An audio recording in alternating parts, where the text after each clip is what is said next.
শিয়াসলিভি মানে সুখে। তো খাতিয়া অন বাগাত, খাতিয়া অন বাগাত, আহ, এখানে খাতিয়া বলতে যেটাকে বোঝায় সেটা হচ্ছে যদিও। ইংরেজিতে আমরা যে দো শব্দটা ব্যবহার করি, দো মানে কি যদিও, কমপ্লেক্স সেন্টেন্স আর কি। দো মানে যদিও। তো এখানে রাশিয়ান ভাষায় এই দো মানে যদিও এর রাশিয়ান শব্দ হচ্ছে খাতিয়া।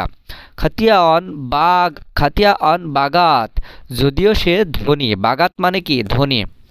তাহলে এখান থেকে দেখেন অল্প একটু মানে তিনটা ওয়ার্ডের মধ্যে দুইটা ওয়ার্ড আপনারা কিন্তু মনে রাখলে অনেক আগায় যাবেন। খতিয়া মানে যদিও, খতিয়া মানে যদিও, আর বাগাত মানে ধনী। বাগাত মানে ধনী।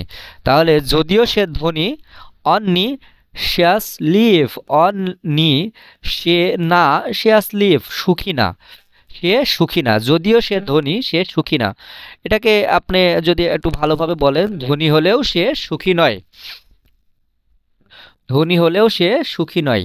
তো আমরা কিন্তু যে ইংরেজিতে though he is rich he is unhappy এভাবে কিন্তু পড়ি, যারা ইংরেজি টুকটাক জানেন।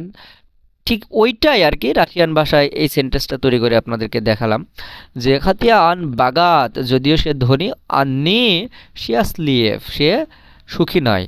এখানে দেখেন শিয়াসলিয়েভ, এই যে লাস্টের যে ভে, এই ভের উচ্চারণটা কিন্তু হচ্ছে না। ভের উচ্চারণ না হয়ে হচ্ছে হচ্ছে ফ, অর্থাৎ এফ এর উচ্চারণ।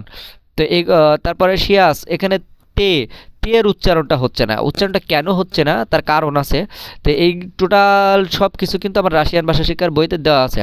তো আপনারা যারা রাশিয়ান ভাষা শিক্ষার বই নিতে চান তারা আমার সাথে সরাসরি ফেসবুক পেজের মাধ্যমে যোগাযোগ করবেন। আর বইয়ের দামও এখন কম রাখতেছি।